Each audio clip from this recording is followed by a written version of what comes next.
Fernando González Bernaldez, el primer catedrático de ecología que hubo en la Universidad de Sevilla, definió el paisaje como la parte sensorialmente perceptible de un ecosistema. Esto lleva implícito que tras todos los paisajes hay un sistema en el que sus partes están implicadas en un proceso continuo de ajuste y regulación. Los seres humanos han habitado prácticamente todos los ambientes terrestres europeos y los han modificado de forma radical, a veces con armonía, como los sistemas agrosilvopastorales de dehesas o de las montañas, y otras muchas veces de manera insostenible. Los sistemas que han sido transformados de forma armónica se suelen percibir como paisajes agradables, dignos de conservar y mantener. La mayor parte de nuestros espacios naturales protegidos tiene este origen. En muchas ocasiones, estos paisajes han sido transformados mediante el uso de ganado, alcanzando un equilibrio estable que permite su aprovechamiento y a la vez el mantenimiento de una alta diversidad. Por tanto, en muchas ocasiones, el abandono de estos paisajes por sus creadores y mantenedores, debido a la emigración a las ciudades y a otras formas de explotación ganadera, ponen en peligro su conservación. El monte Mediterráneo ha sido explotado por el hombre y sus ganados desde hace al menos 7.000 años en Oriente Próximo y 4.000 en Andalucía. Esto ha dado lugar a unos paisajes que no son explicables sin ellos. Es indispensable preservar los usos ganaderos tradicionales. Un ejemplo destacado de los beneficios de esta relación monte-hombre-ganado es el control de los incendios forestales y el control de la biomasa por medio del ganado. Desde el año 2007, un equipo de la Universidad de Sevilla lleva a cabo un proyecto de mejora de la vegetación de sotobosque de un pinar del área de Doñana mediante el pastoreo con cabras. Para entender esta interacción planta-animal, se ha seguido la evolución de la vegetación y se ha estudiado el pastoreo del ganado. El pastoreo, además de disminuir muy significativamente la biomasa de matorral, con la consiguiente disminución del riesgo de incendios, ha redundado en la mejora de pastos y, en consecuencia, en el aumento de alimento disponible para herbívoros silvestres, que en este caso es el conejo, alimento de especies tan importantes como el lince ibérico, el águila imperial y el búho real, que crían en el área de estudio. Asimismo, el pastoreo ha contribuido a la conservación de una especie vegetal en peligro de extinción, como es Thymus albicans. Los comienzos del estudio estuvieron financiados por la Consejería de Medio Ambiente de la Junta de Andalucía, con fondos FEADER, Fondos Europeos para el Desarrollo Agrícola y Rural, y el objetivo de este trabajo consistía en lanzar el pastoreo con cabras, con caprinos, con ánimo de mejorar los pastizales y sobre todo con minimizar los riesgos de incendio. Minimizar los riesgos de incendio a base de eliminar biomasa de matorral por el pastoreo de este ganado. Uno de los objetivos de este trabajo también es intentar que estos análisis, estos resultados que se obtuvieron, fueran exportables a otras áreas forestales. El trabajo se realizó en la planta Pinus pinea del Parque Nacional de Doñana. La cabra nos resultó un animal muy interesante por motivos. Es el animal doméstico mejor adaptado al ramoneo, es decir, come hojas y brotes del matorral y entonces es muy útil por el tema del objetivo de trabajo, evidentemente, en quitar la biomasa de matorral, que es la susceptible a incendio. Las vacas y las ovejas pues también lo hacen, pero las vacas y las ovejas son más pascícolas, es decir, comen más pasto que monte. Y la cabra es más de monte y por eso resulta muy interesante. El otro motivo es que es el rumiante domesticado desde más antiguo. Hay evidencias de que la cabra está domesticada desde hace más de 7.000 años. La cabra ha sido venerada. La cabra amaltea es la que alimentó a Zeus, de ahí procede el cuerno de la abundancia. El apelativo latino edulis, que significa comestible, lo encontramos muchas veces en el nombre específico de muchas plantas comestibles. Viene de eddo, que significa cabrito. El considerar la cabra como símbolo de fertilidad nació en la comunidad rural griega de Arcadia como símbolo de la fertilidad, ya que sus habitantes eran demasiado pobres para poseer toros. La palabra tragedia procede de trasgos, el nombre que recibía en griego el macho cabrío, que se sacrificaba en honor a Dionisio y se hacían representaciones. Con el tiempo derivó en el dios Pan y en la cultura cristiana se asoció a Satanás, sobre todo cuando se le involucraba en ritos satánicos y aquelarres. Por otra parte, la rusticidad del ganado caprino permite mantenerlo con una vegetación pobre y es el ganado favorito de los ganaderos sin tierra que invaden huertas y cultivos, lo que, unido a su imagen demoníaca, acentuada por las inquietantes pupilas, contribuye a su mala fama. En los años 60 la mayoría de los forestales tenía muy mal vista la cabra. Entonces era muy típico frases del tipo la cabra, triste herencia del árabe, los mayores enemigos del bosque son las cabras y los secretarios del ayuntamiento. Los secretarios del ayuntamiento es porque cuando el ayuntamiento necesitaba dinero solía hacer cortas en los parques, en los bosques comunales. Entonces la cabra pues siempre ha estado muy mal vista por muchos motivos, es muy típica de ganaderos sin tierra, siempre se ha dicho que es la vaca del pobre, entonces es un animal de pobres y siempre ha estado muy mal vista, por lo menos a partir del siglo XVIII y XIX la cabra está tremendamente mal vista. Entonces uno de los atractivos, de los retos de este trabajo es reivindicar la cabra.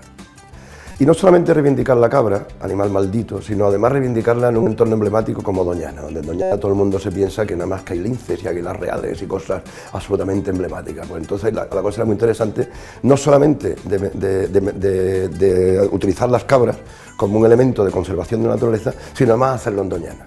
Donde en Doñana está muy bien visto las vacas, está muy bien visto los caballos, pero la cabra se considera una ordinariez. Entonces es uno de los retos que más atractivo nos hacía este trabajo. El estudio se ha realizado en un pinar, Pinus pinea, situado en el espacio natural de Doñana. El pinar presenta un sotobosque de matorral mediterráneo donde Cistus salvifolius, Alimium alimifolium, Alimium caecinum, Rosmarinus officinales, Pistacia lentiscus, Myrtus communis y Pilirea angustifolia son las especies más comunes. En este área, el clima es mediterráneo, con inviernos húmedos, 80% de la precipitación entre octubre y marzo, y suaves, temperatura media mensual de 10 grados centígrados en diciembre y enero, con veranos muy calurosos, temperatura media de 25 grados centígrados en julio y agosto, y secos, con precipitaciones muy escasas durante los meses de julio y agosto. La precipitación media anual para el área de estudio es de 540 milímetros. El sustrato está constituido fundamentalmente por arenas de cuarzo muy pobres en nutrientes que dan lugar a suelos poco desarrollados, muy poco fértiles y con baja capacidad de retención de agua. Se cuenta con un rebaño de cabras de raza payoya que asciende a unos 600 ejemplares, lactantes, recría y machos, con una relación de 18 hembras por cada macho. La fertilidad es del 90% y la prolificidad media es de 1,5 chivos cabra por año. La producción media de leche es de 1,5 litros por cabra día, 240 días de producción. La entrada del rebaño al pinar se produce por la tarde por necesidades de manejo, ordeño y suplementación. La vuelta al aprisco está determinada por la duración del día, pero las jornadas de pastoreo en el pinar suelen durar de 4 a 7 horas. El creciente interés por la reintroducción de la cabra en los ecosistemas autóctonos mediterráneos de monte, pues viene influenciado por dos factores. En primer lugar, el aumento del precio de los piensos hace que esta fuente de alimentación abarate costes en el mantenimiento de las cabras. Y por otra parte, también tiene el efecto que ya hemos comentado en vídeos anteriores de la minimización del impacto del fuego al eliminar biomasa del matorral susceptible de incendio. Bien, Para el conocimiento del efecto de la cabra sobre el monte y del monte sobre la cabra, pues se requieren estudios más o menos precisos. En este documental vamos a presentar algunos aspectos relativos a este tipo de estudios. Para entender esta interacción planta-animal, se ha seguido la evolución de la vegetación y se ha estudiado el pastoreo del ganado. En esta parte se muestran los resultados de la interacción ungulado-planta. ¿Qué especies consumen las cabras? ¿Cuándo las consumen? ¿Y cómo afecta el pastoreo a la estructura vegetal?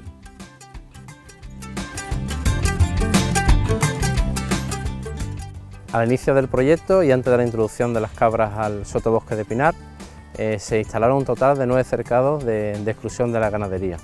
Tanto en el interior como en el exterior de estos cercados se realizaron y se fijaron transectos lineales que nos permitió de manera semestral evaluar los cambios del biocombustible acumulado y de la cobertura de la vegetación. Es muy importante la ubicación de estos transectos, de manera que los cambios acontecidos de un semestre a otro sean como consecuencia del pastoreo y no como consecuencia de error en la metodología.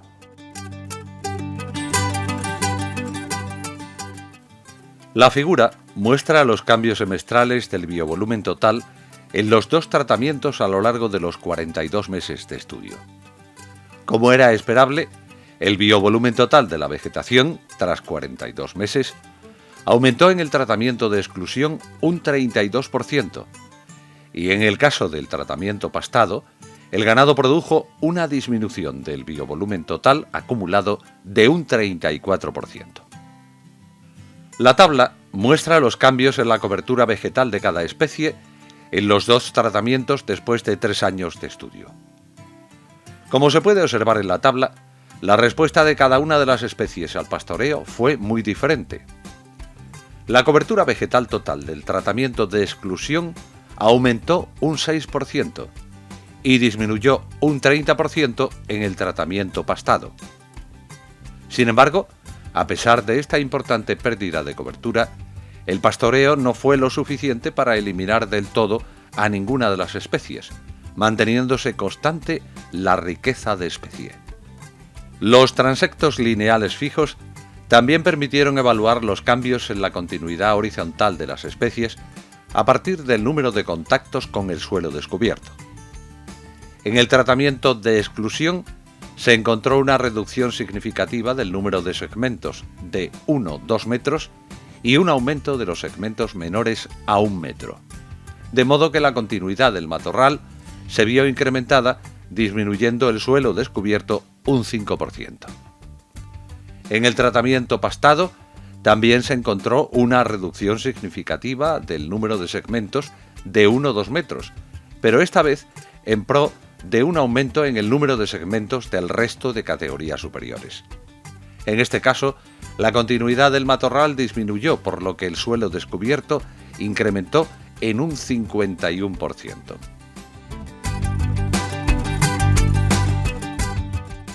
Lo primero que queríamos conocer eran los hábitos alimenticios de las cabras. Para ello, a través del método de observación directa, de manera mensual, observamos un total de 30 cabras cada día.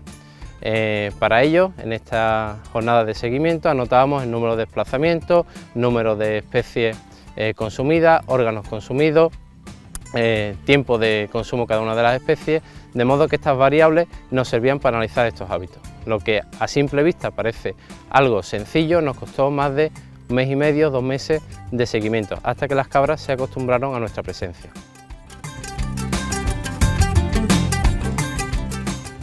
En la tabla se muestra la cobertura inicial de las especies encontradas en el sotobosque del Pinar antes de la reintroducción de las cabras.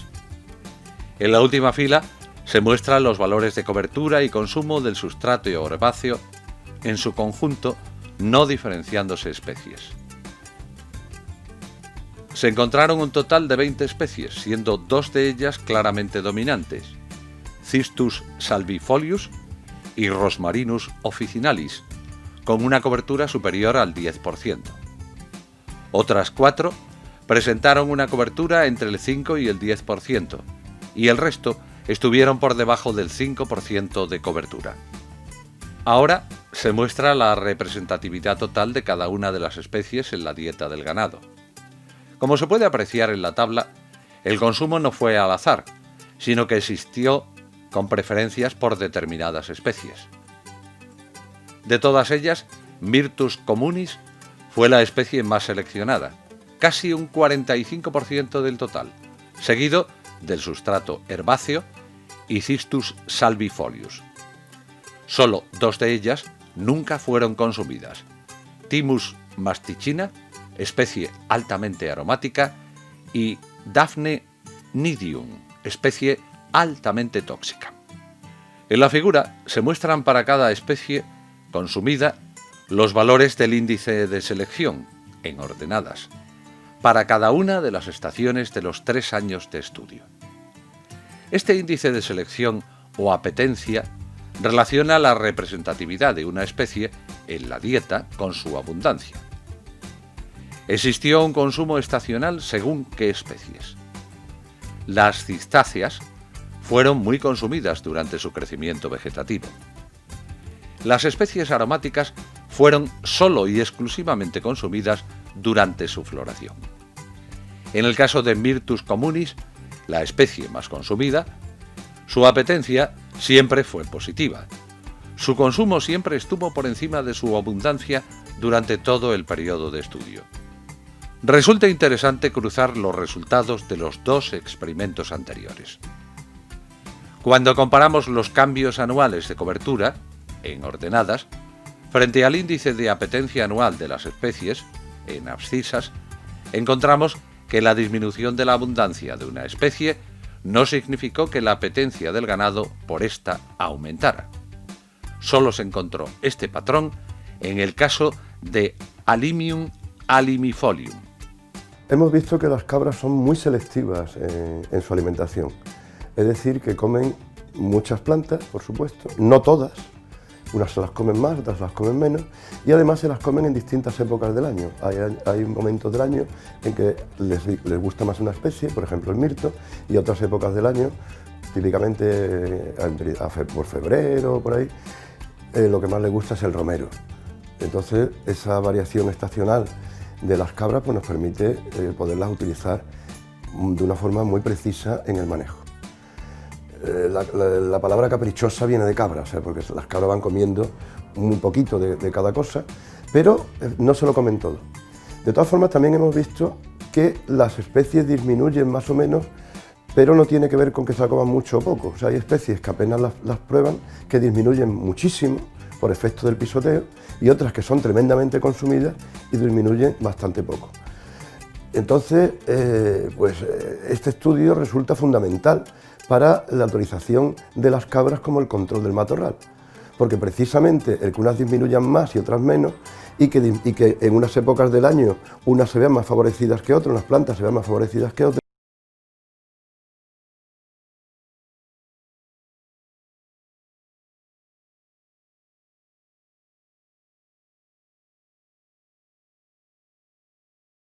hace que con un calendario de manejo se pueda llevar la vegetación hacia donde interese. Es decir, si hay una planta que nos interesa que baje, pues en el momento que esa planta está disminuyendo más, bien porque la pisen más o bien porque sea más consumida, ese es el momento de no meter las cabras. Si nos interesa eliminar una planta por lo que sea, pues entonces el momento de meter la máxima presión de ganado es en el momento que esa planta sea más apetecible.